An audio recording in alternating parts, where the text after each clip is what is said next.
morning. Welcome to the ZiaWoolz StudioBuzz episode 19.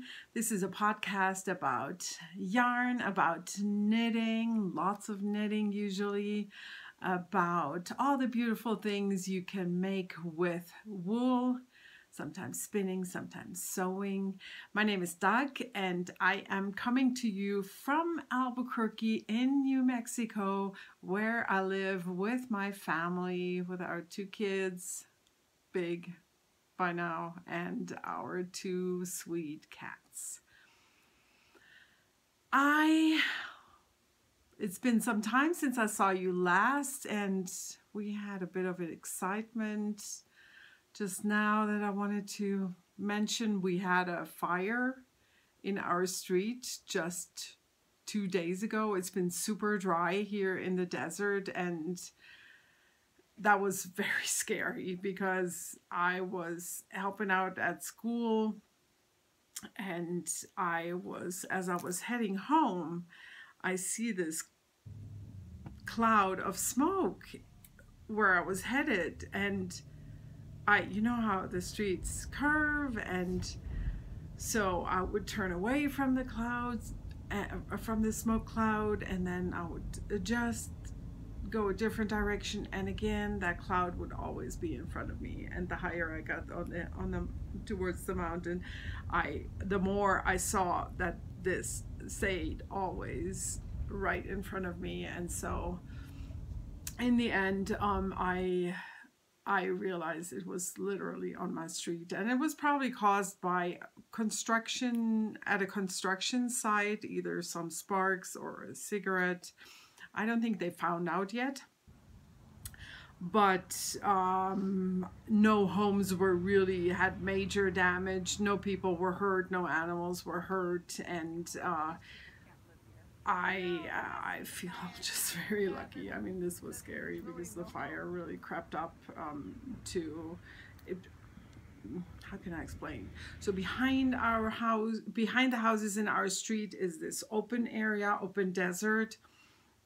And so that's where the fire moved up the hill, and up the hill is where our house is. And so that was, yeah, when you drive up the street now, you see all this black area, and it makes you realize how scary this was.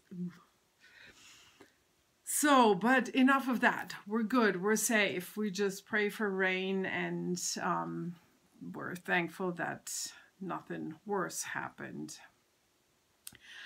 I have the other big thing that I want to tell you about, of course, is, as you know, as you probably know if you've watched the last episode, is that I went to the Maryland Sheep and Wool Festival. And we used to live there, and I went there every year for 10 years until we moved. And I really missed it. So it was so exciting for me to go back there to see how it has changed by now and how it has not changed in other ways. And I can only say that was everything that I had hoped for. I had a great time. I met so many old friends that I reconnected with I reconnected with some at the festival. I met friends at their homes, people whom we knew way back then, and we traveled some in the area. My husband and I, and it was just a really good time. And I'm just looking at my travel mug here. I got a Virginia mug. That's where we spent a lot of time at, and also in Maryland, of course. That's my latte this morning. I haven't even finished it, even though it's almost the end of the morning. I had my workers here to finish up with the last bits in the garage. So now it's really, really done, and I have a curtain rod where I can block off the junk. So in the long run, I could possibly teach some classes in the garage. I should call it the studio. It's not a garage. Goodness, what am I saying? So, but back to Maryland Sheep and Wool Festival. I have to say that I did not plan on visiting certain booths or getting certain things. I had planned to really look at everything closely, but I just went in order. You know, as I walked in, I started looking at stuff, and that was just fine because I didn't want to get stressed out by heading for or hunting for certain things. So that was fine. And oh yes, wait, I forgot. It actually started off with a Friday night event where I went to Frederick, to the yarn store, the Knot House. Such a great place. They specialize in indie dyed yarns, and sadly when I went there on Thursday, she did not have her regular setup because, as she told us, I'm clearing space for indie dyers for Friday who will come up for a pop-up shop. So I'm glad I went on Thursday to check it out, because that way I found out about that special event, and she had a lot of amazing dyers there. So I did go back on Friday evening. She was closed during the day, and Friday we did our sightseeing adventures. And when we got there at night, the place was packed with people who, I mean, knitters, but also probably, I want to say 7 indie dyers. And I have to say, I was completely overwhelmed. I mean, it was so much beauty around me that I just wanted to say, just pack it all up for me. I'll write you a check. Let's go buy it and be done with it. Of course, that can't happen. So, yeah. But it was a very, very nice event. So if you have the chance to go there, the store's name is the Knot House. Beautiful little place. I really liked it. And then Saturday morning, we got up super early, and my husband brought me to the festival, and then he spent the day in Baltimore, I think. Yeah, that's what he did. And I played and enjoyed a good time at the festival. It's just my first impression was, yeah, there's a lot more people. I think they start earlier in the day now, maybe to accommodate the many people that arrive early in the morning, but there are still a lot of people that get there early in the morning. The festival itself has grown, so there are 2 areas that I thought were not there when we used to live here. And so the last time that I had been there was 11 years ago, I'm pretty sure.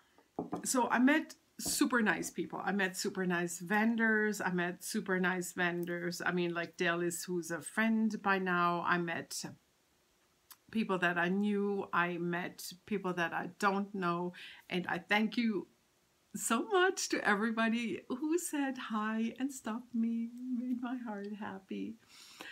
And I made new friends, and it was just altogether such a wonderful experience. Of course, I went twice. I went on Saturday, and I went again on Sunday. On Sunday, by the way, Saturday, a friend joined me who lives close by.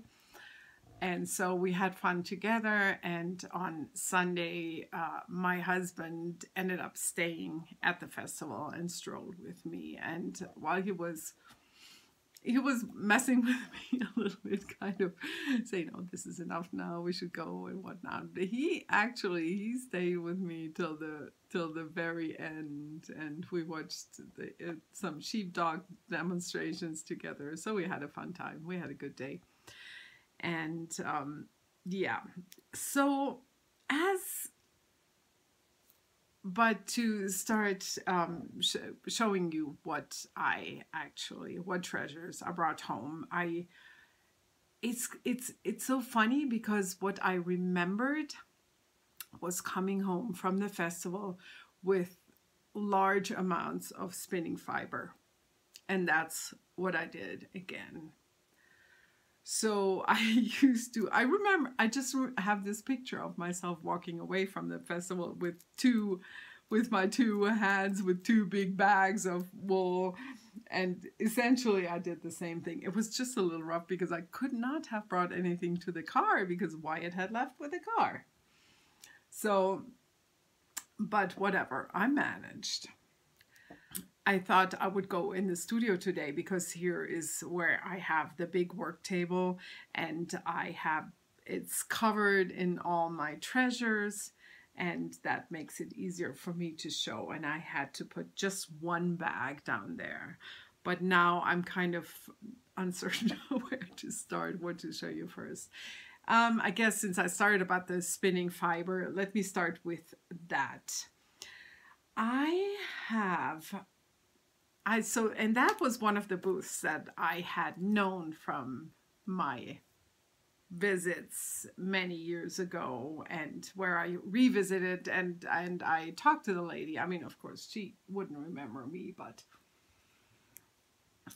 I remembered her. I remembered her face. And so what I got from her is this. And this was 8 ounces of a hand-dyed BFL. It has all these beautiful colors.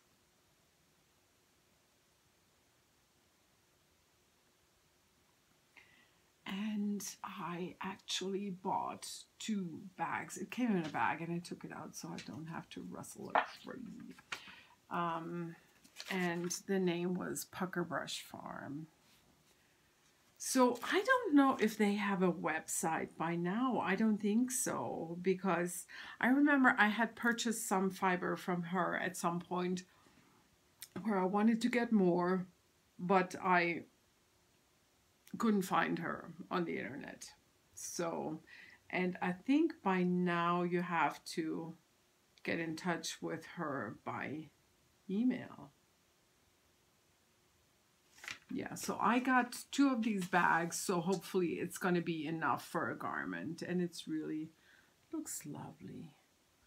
Just a lot of blues, greens, and these purples, a little bit of gray or bare spots. I like that. Oh, I see browns too, like all kinds of colors. So that was Pucker Brush Farm. Then I went to another booth where I got this loveliness. I am pretty sure this is a pound. Yes. Because I talked to the lady. It was Maggie's Farm. And she said for a garment I may need more, but I don't think I'm gonna, you know, we're not in a place where we need very warm garments. So I'm gonna spin this fine and turn it into a sweater or a cardigan, something like that. And I don't know, I may experiment even with singles to keep the color is a little more distinct, even though I'm not always a huge fan of singles. I don't know. I will see. Remember I told you last time about not Pucker Brush Farm, about the Barefoot Spinner, and I showed you the red, white sweater, and I was hoping that I was going to see her again.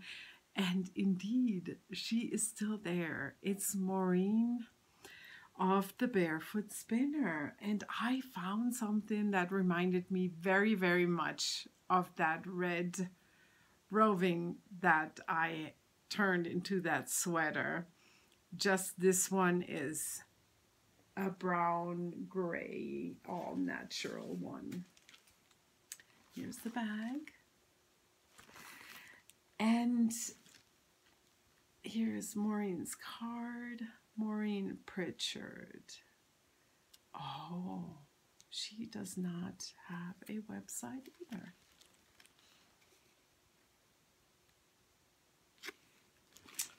Super sweet lady also. So let me show you this. And I may have talked about this last time, but it's so fascinating. The way this is processed is that the mill, which I know it's done by ZiaWoolz because they're so amazing.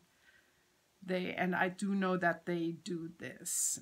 So they have layered the white around this gray-brown core, and that's how it was done, or very similar with the red fiber, where it also had a whitish, you know, kind of the white surrounding the red color. So I spun a tiny sample last night, and this morning when I wanted to grab it, it was gone. So I guess my cats thought it was a mouse and played with it, and it's under the sofa maybe? Who knows? Yeah. Looks lovely, for sure. I like it. And this was, I have a little bit over a pound. So again, a nice amount for a garment. What next? Okay, let's just work. I'm gonna work my way through the spinning fiber. So this is something that I purchased, which was an Alpaca Silk blend, which I saw and I thought, I want more of this. The reason being because one of my favorite shawls is one that where I use some hand spun merino silk blend, and the silk is just really nice on your neck. So I thought I'm gonna get that. That's a good thing to get. And this is not something that I would probably dye because I gravitate towards other colors, but seeing it at that booth, I thought it was just really gorgeous. Very fall.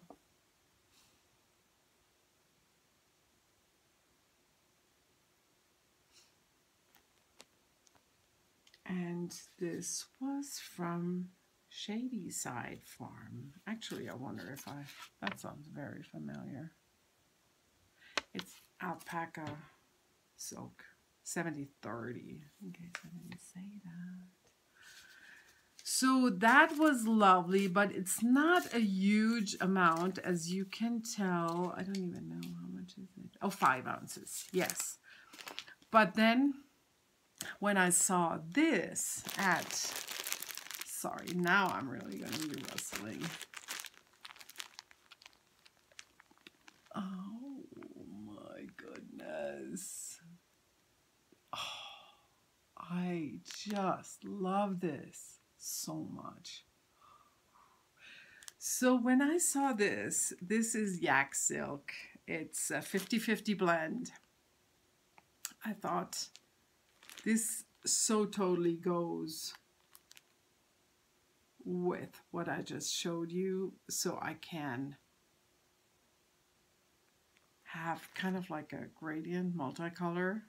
I don't know, I'm curious. I mean, I'm curious to see how this will work out. So I'm probably going to spin this on one bobbin and then have what I just showed you on the other bobbin and ply these two together. And because I've never Navajo plied, and that way I would need to Navajo ply to preserve the color sequence, but that way I can, I mean, not that I want to avoid it, but I just want to have it as a fine yarn, and that way that should help me out. So that was that. And then on Sunday I went by, and that was kind of late in the day, and I wonder, maybe the day before I missed the booth because I don't even know why.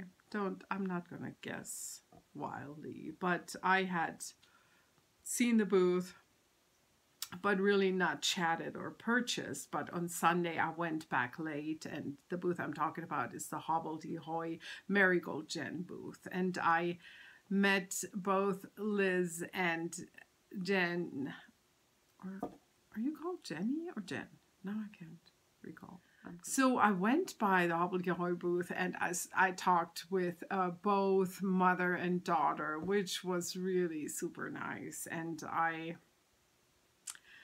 ended up buying some Hobbledehoy fiber to cut these braids. This is again merino silk and bamboo.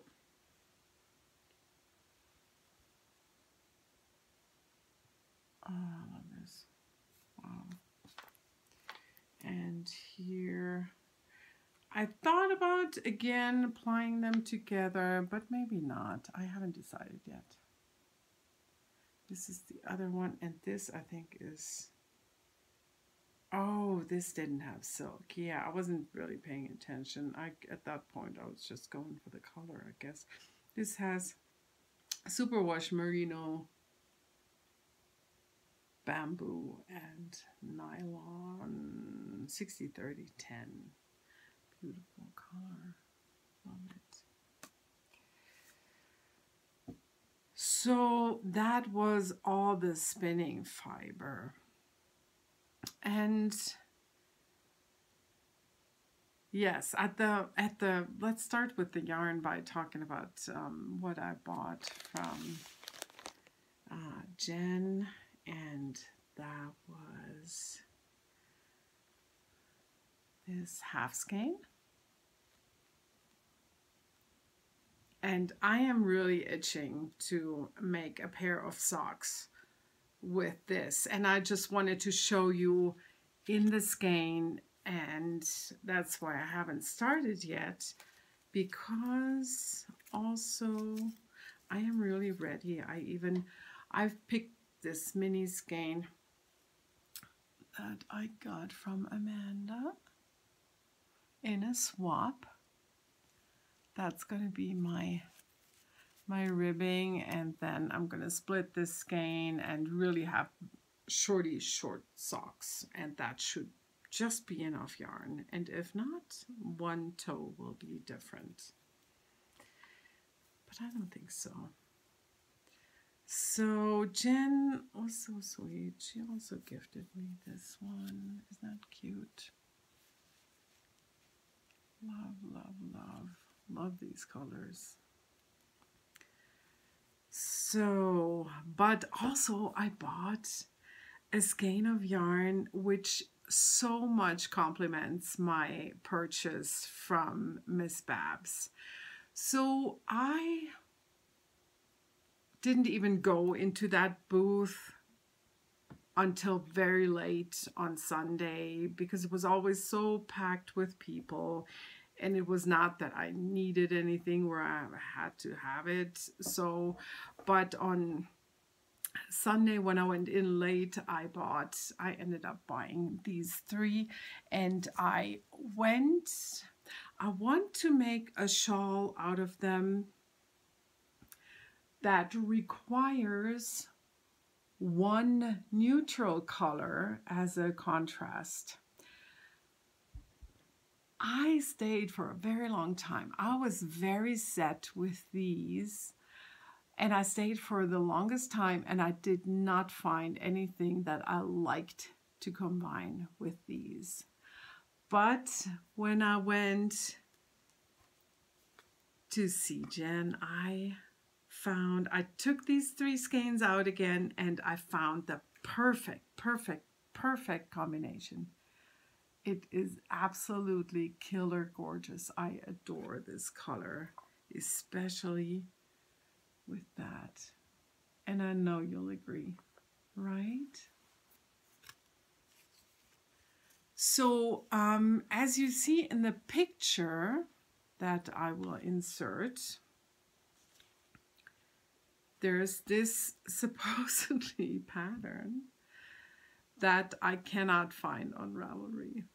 I don't know what they, I don't know where the pattern name comes from. I didn't ask there because I just didn't.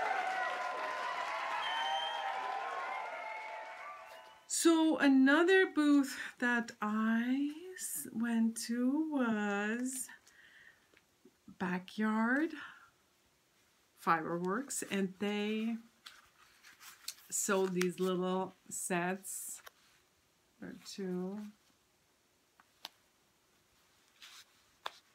These ladies were also so nice. And yeah, so I said that one of these was going to be a gift, or actually I was thinking about gifting both of these. And so they gave me one for me and two for their friends who are going to get gifts. How nice is that, right? And these very cool business cards. Why you don't need to see two. Backyard Fiberworks. By makers for makers. Classy card. And they also have these.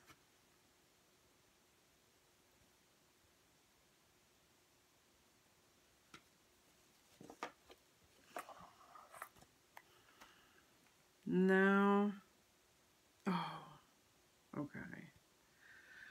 So this lovely neutral blue. It's not quite, it's a little darker than, it's not quite that flashy in real life. But that one, that's the one that I told you that I purchased in the yarn store around the corner from where we stayed. And this is my treasure skeins from the Knot House Indie pop-up shop. Are these not absolutely stunning, killer gorgeous? And they are from Nice and Knit. What's the content, if I can read that? I did not bring my glasses. 490 yards. Wow, that's a great yardage. Superwash merino wool. Can't wait to make something with this. And I have a pattern for a cardigan that I am thinking about making, and the cardigan has a mohair I-cord edge. And at the Nice Knit or even at that whole event at the Knot House, I did not find any mohair that would have worked or that I liked with the yarns. But then at Maryland Sheep and Wool Festival, I found this. And it's just great. Look at that. Yeah. Perfect. As if they were meant to go together. This is called Del Rey, and it is Kid Mohair Silk. Lots of high silk content. That's why these little guys are fairly pricey, I think. 300, well, it's a lot of yardage too. 350 yards. Yep. Can't see though how much this is. Very pretty. So that is this. Like I said, I saw friends, and another one that I saw was my friend Deli's. Deli's from Dancing Leaf Farm. And she had a huge booth right at where you come in to the festival, and she was always super busy, but of course I said hi. Of course I And on the way out, I wanted to buy something from her because I've talked about her before. I'm just one of her big fans. And this is what I got from her. And actually, she was such a sweetheart. She gifted me this. Thank you if you're watching.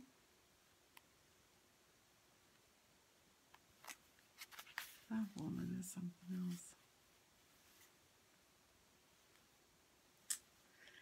That was this. So, funny side note on something that happened. You know, I told you I met so many sweet people. And thank you to everybody who said hi. I may have said that already, but I can't say it enough. So thank you. It was so nice to meet everybody. But I met one person unexpectedly, which was such a treasure and such a special moment. It was our children's pediatrician, who since way back then has moved away to Pennsylvania. And she came for the festival because also since she quit her work and retired, she has picked up knitting.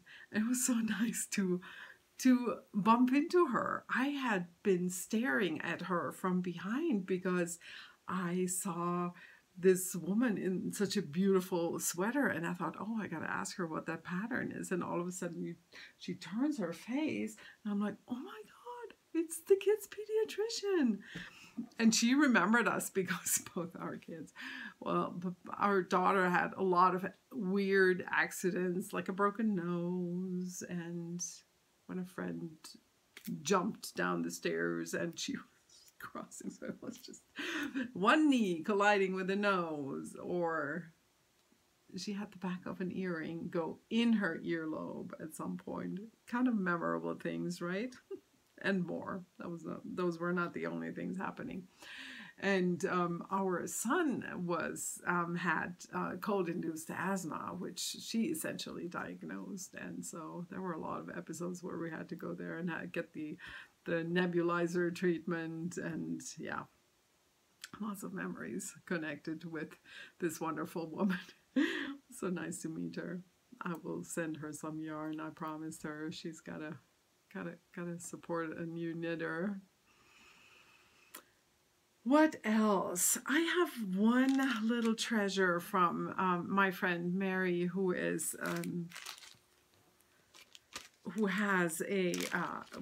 a booth with mainly pottery stuff and a little bit of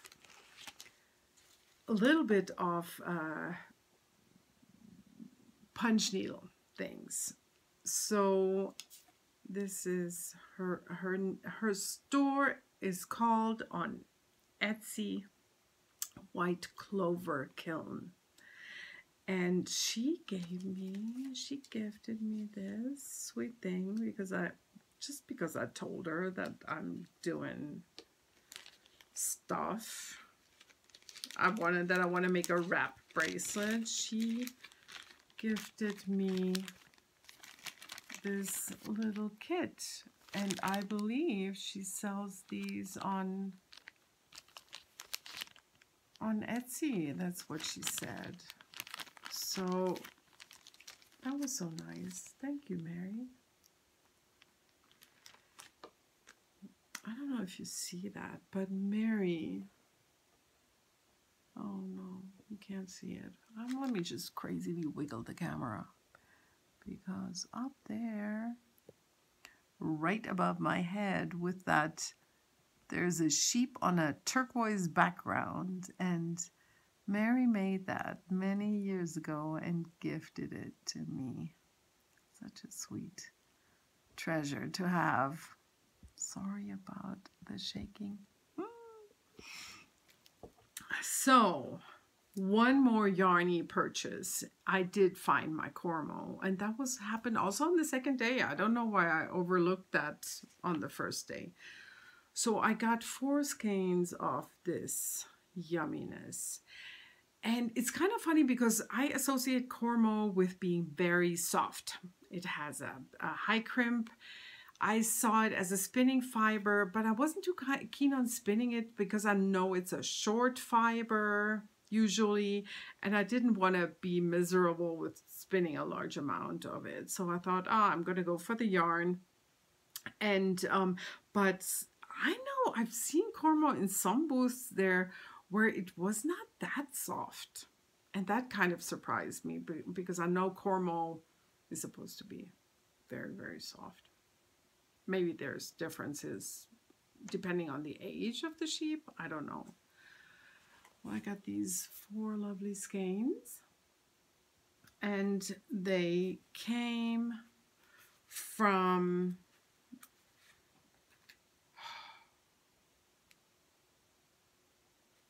what?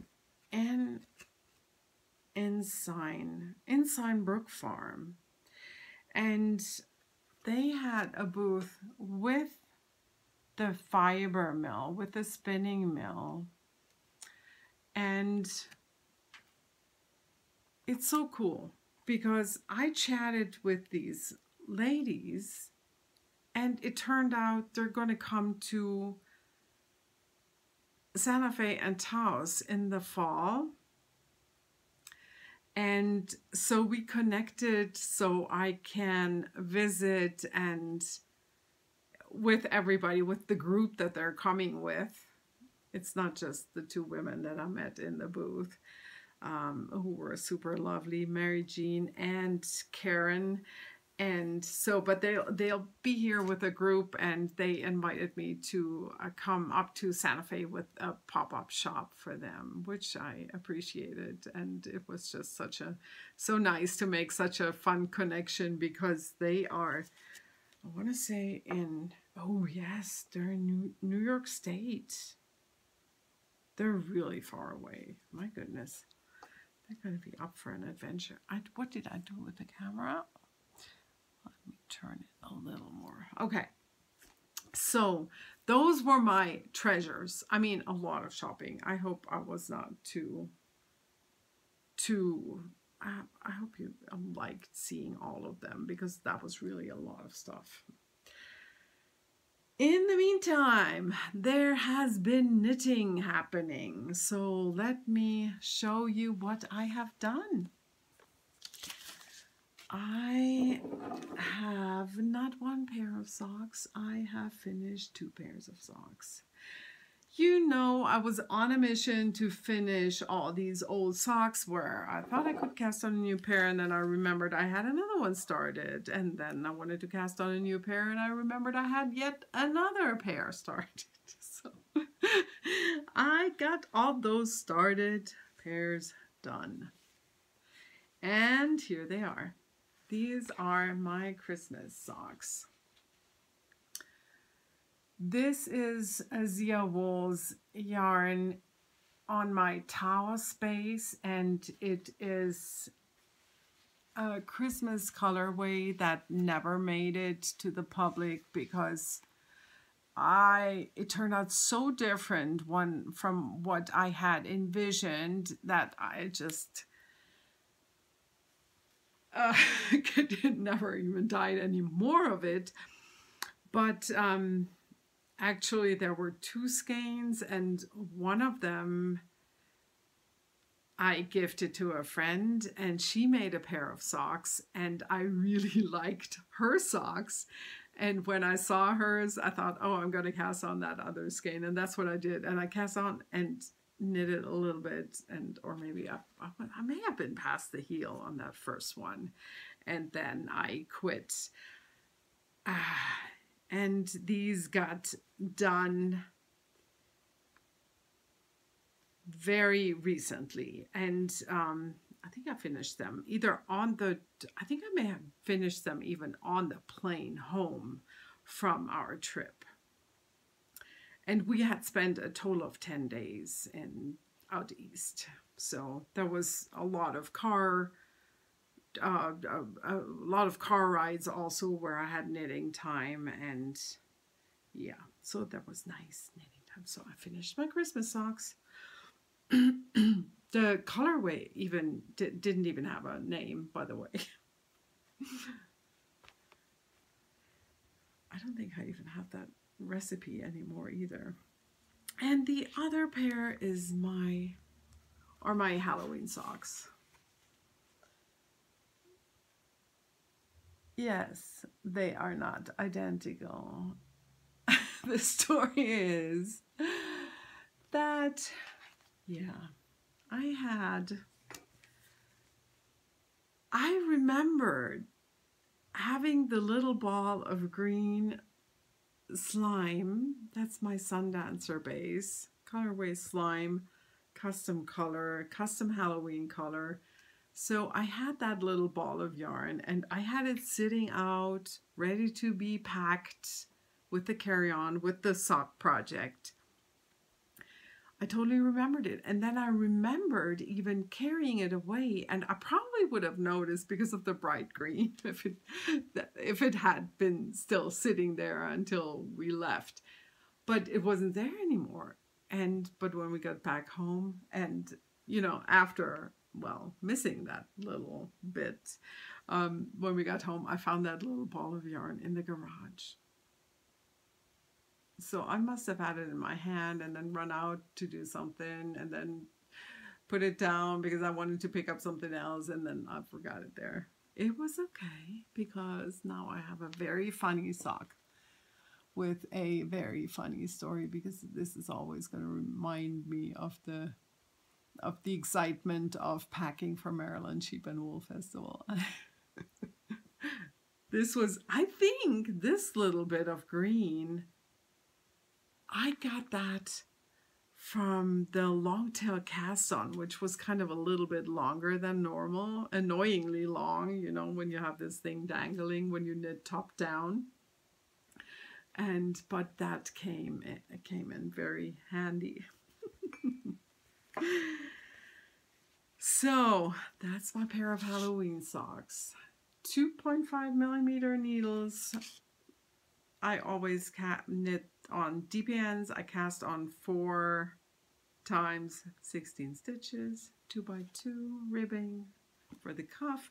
I wanted to make them very short, but then kind of like ended up with making a little bit of a leg here. Whereas when I make those, the pair of shorties with Marigold Jen yarn and this little mini for the cuff, I think maybe I'll do 3 rounds after the ribbing, and then I'm going to start the heel right away, like really have it be really, really shorty socks. So, and then I thought, oh, now I can really cast on a new pair of socks. Actually, I cannot even cast these on yet, because what turned out was that in my garage, I found yet another pair of started socks. And the reason it was in the garage was that I had started working from a sock blank, and it was still packed up there from Fiber Arts Fiesta. Oh my goodness. I think it was from 3 years ago, because that's when I brought a bunch of sock blanks, and I was working on the sock blank because surprisingly a lot of people did not know what it is. So it was kind of cool to show. But now I'm going to finish these socks, and I finished the first sock, but I did not continue on because I wanted to show you the last bit of the sock blank. It's so pretty.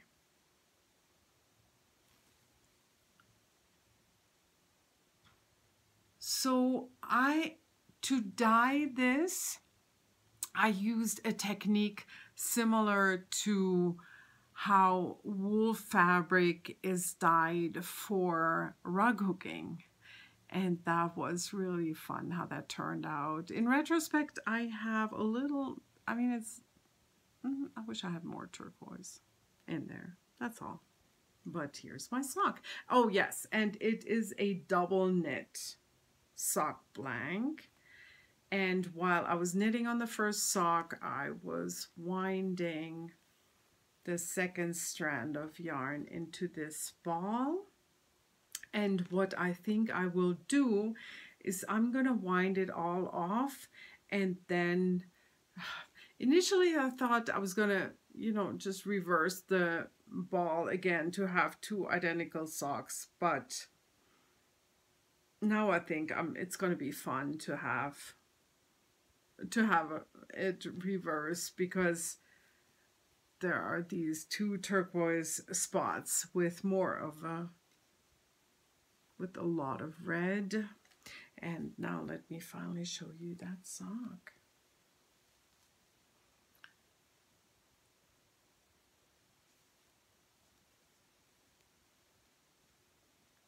I really, really love it. It's not very kinky because, as you know or may not know or remember, I'm a tight knitter and I have a really tight fabric. And on the leg here, it's almost like it has relaxed already back into normal unkinked yarn, and you can't tell that it was previously knitted.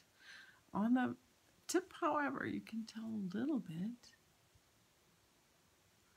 So it's very interesting how this turned out. Actually, let me show you the ball of yarn, because here is where you see it.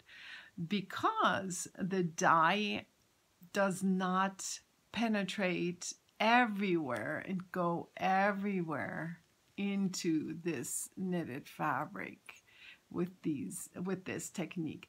That's how you get these light spots, which make for such nicely heathered yarn. And you can also see it when you compare the front and the back, because, oh my gosh, it's been so long, and I think the dyes were applied onto the sock blank from above, and then you leave them in the pan. Yeah, so you don't really pick up and make sure they go everywhere, which is fine because I love how it turned out. So stay tuned. This will be the next thing to finish. I'm going to unravel this to the end, and then I'm going to have a bit of a leftover, and I'm going to have a full ball, which I will then use to start my new sock, the second sock. So two pairs. It's again, it's not, I'm normally, I feel a bit odd because I feel like I'm showing all the finished things all the time, whereas I'm not at all a finisher normally. This is just weird that I get so much done these days. Probably also because I'm picking up all these things that are started, and so they don't take me as much time as they normally would if I had started them just only then. I have one more finished thing that I have to show you, and that is my Lemmy K shawl. And I call it Lemmy B for my last name, of course. And it is a shawl that I have, I'm making from Wollmeise and Madeline Tosh yarn, and I have shown it before, and now it's finally finished. I finished it also on the trip out east, and it will be a present from my mother, for a late Mother's Day present, which I will bring her when we visit.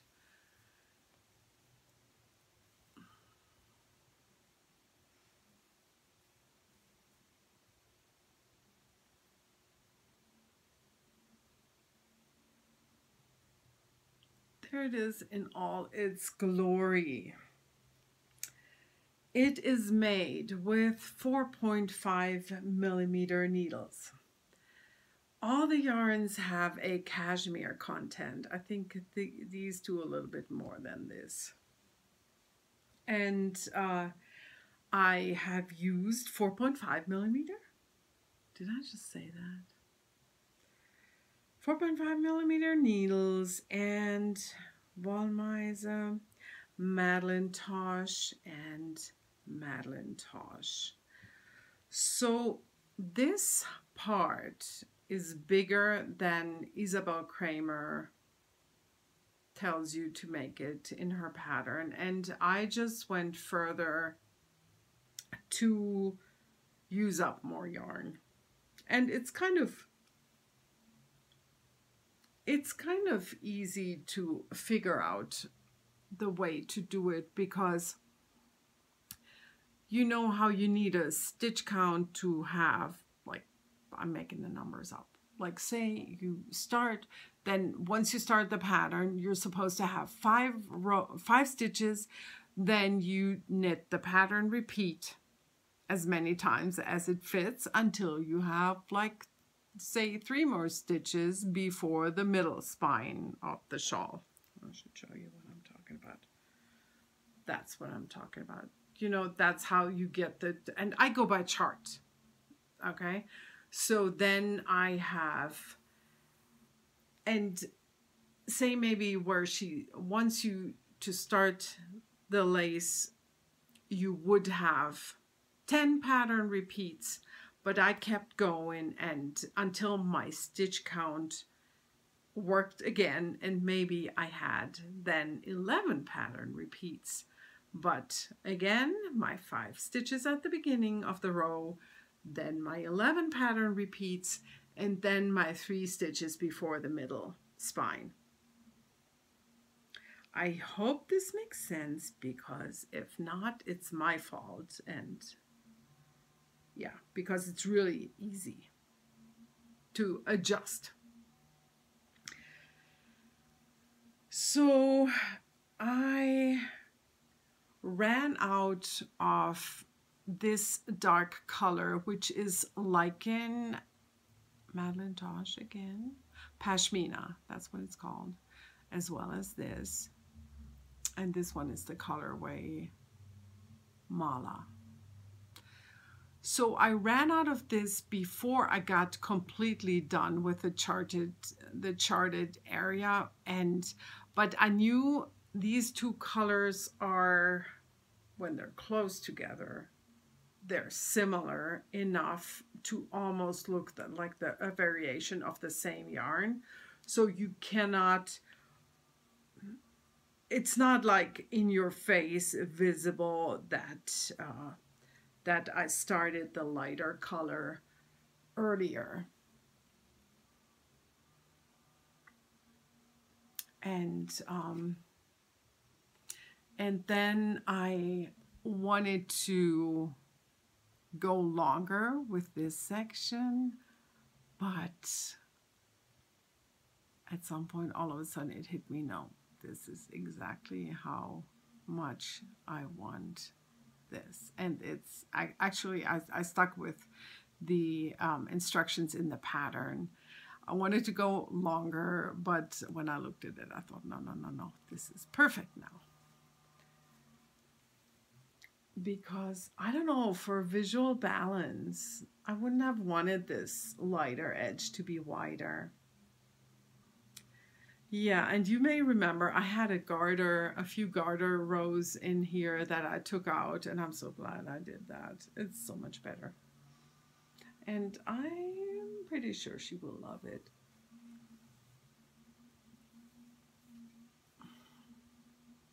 Such a nice pattern. I have to say that with the chart, it was hard. It's not an easy chart, even though the back rows are not in pattern. I mean, you just essentially knit the stitches as they show up, kind of like. But altogether, the pattern was not one that is easily memorized. I needed to look at the chart a lot. But still, from the way it looks like, it's just such a beautiful stitch. I really like it. And I am thinking about making another one. In fact, I am thinking about making this for myself from those hand spuns that I'm planning to make, the hobbledehoy ones, or the ones with the gradient. That would be amazing too. And in fact, I pulled out another color that I had dyed. I haven't shown you yet because I've shown you so much stuff already. So this is a test dye that I did with a BFL Silk blend. And in fact, I have this one, which has more purple. then this one. And I did a little bit of a sample last night also of this that the cats also played with, but it wasn't bad. I mean, at least this one didn't vanish. That's this. You know what? Which reminds me that I had a hobbledehoy sample spun up that also is gone. Little stinkers. Or did it get mixed up with all my crazy yarn purchases? Oh, wait. I found it. Huh. Can't blame it on the cats. And was this braid?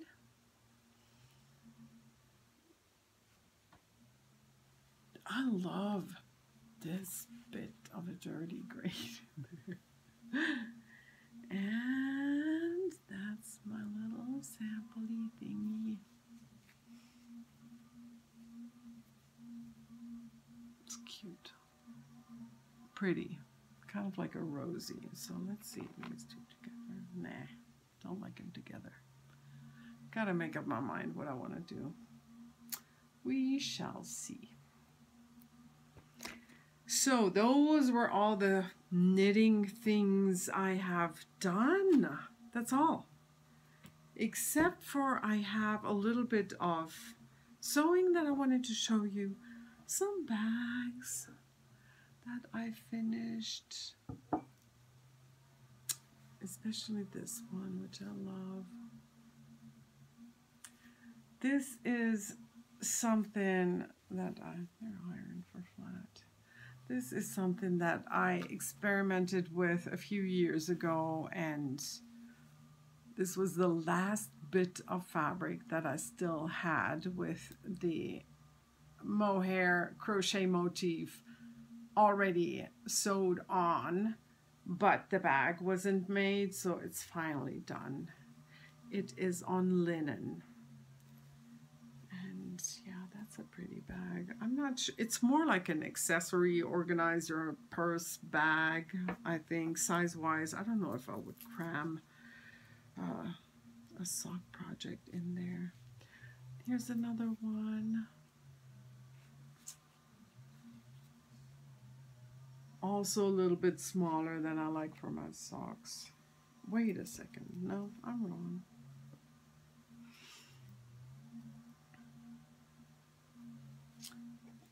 I love these pinup cowgirls. And I have a favorite. She's my favorite. Look. She's so cute. I bought that fabric in all the colors when that came out. Finished this one. Mushrooms and foxes.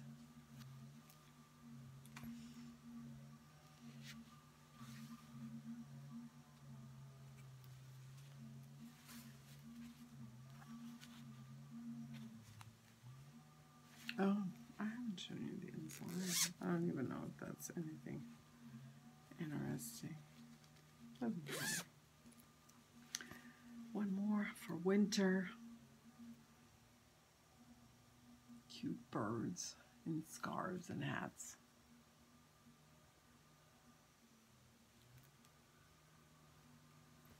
And then I finished a bag that I had started a while ago.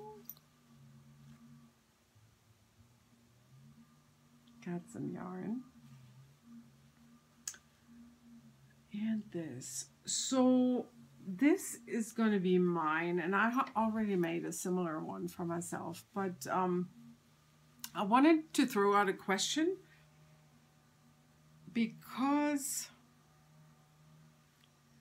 I use quilter's batting for the back. So these seams are this seam is attached to the batting as well as this one, because I used a technique that is explained in the book Quilt As You Go. And then I made these lines also across with the two to connect with the batting, but not the lining of the bag. And I did the same on the back. And now I am wondering, you quilters out there, is this gonna be too loose? Is my interior cotton batting gonna disintegrate if I and when I wash this? Leave me a comment. I would love your input. And then is one more thing that I will have to make for my trip to Europe, because I just love this fabric so much. Okay, I'll show you this one first. It's all about coffee.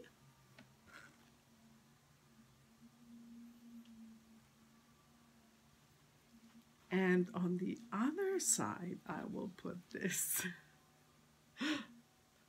Coffee Diva. Yay.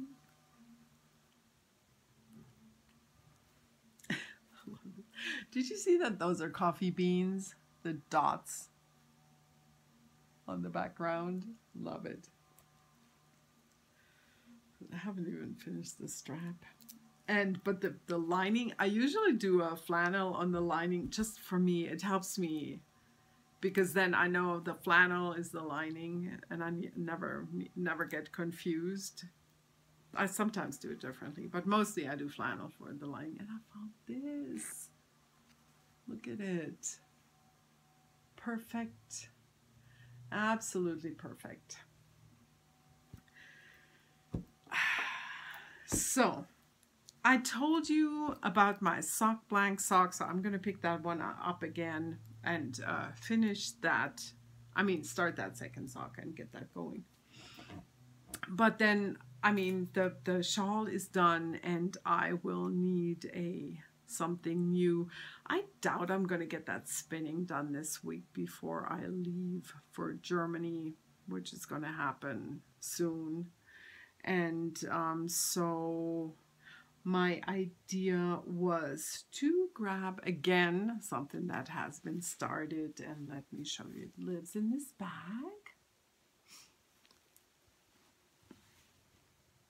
This is also one of mine, and I had when I got my new machine, I played with the stitches. Oh, whip, whip. And again, I have my little label here, which tells me what's in the bag. Oh, it's on the Spice Market by Melanie Berg. So, I have custom dyed the yarn for this shawl on my Sugarloaf base. And I'm sorry that it's bagged up, but I wanted to put the numbers on. So whenever I use one of the colors, I take it out of the bag and then I'll put it back in. Sorry, there's so much fuzz flying around here. And get to this shawl. This is a mess. So last night I didn't know what to knit on because I didn't really have anything. I couldn't start that second sock. I didn't want to ball up the new sock, the Marigold Jen one, and I didn't want to refamiliarize myself with this one, and so I picked up my blanket, but I have not yeah, that was just something I'm going to show you when I have a few more squares done. But this one, I knew it would take me a minute to really, of myself being wide awake to get back into this pattern. Not that it's complicated, but just to make it stress-free. And so I worked on the blanket and I spun those little sample thingies that you saw. Wrong side. And this is where I am. It's all wrinkled up because it's been in the bag for so long.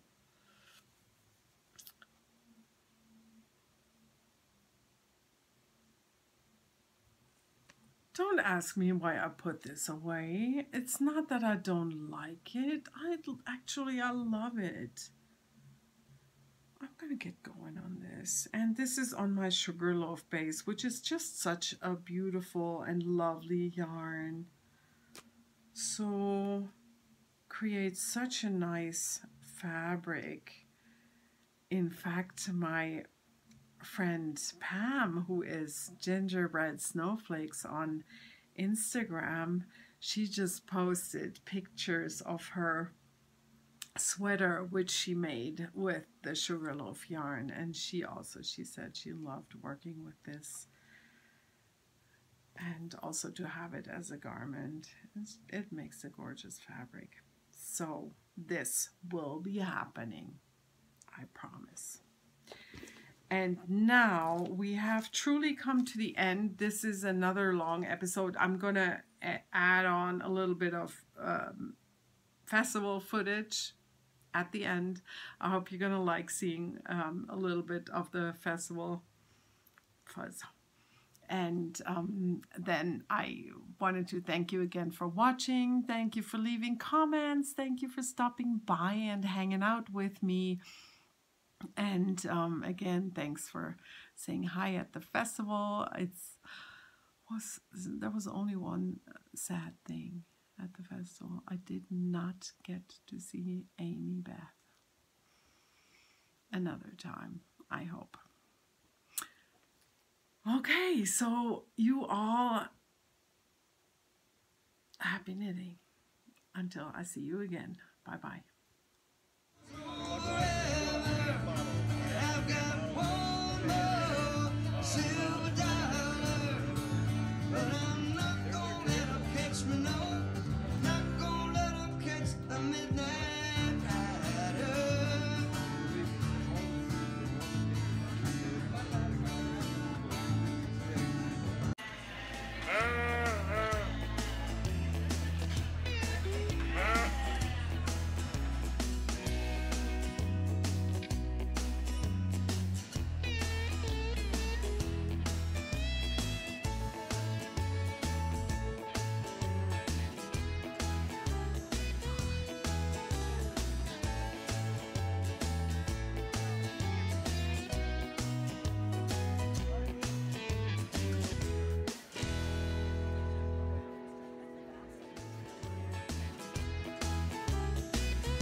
Lie down, lie down, lie down. Then you can see the sheep move to lie down, stay there. The sheep moved away from Nan's pressure because they felt it, so they moved away. Oh, here they are doing the obstacles by themselves. Next year, I just won't come. Nan, here. That'll do. So anyway, so you're beginning to see a cause and effect. Dogs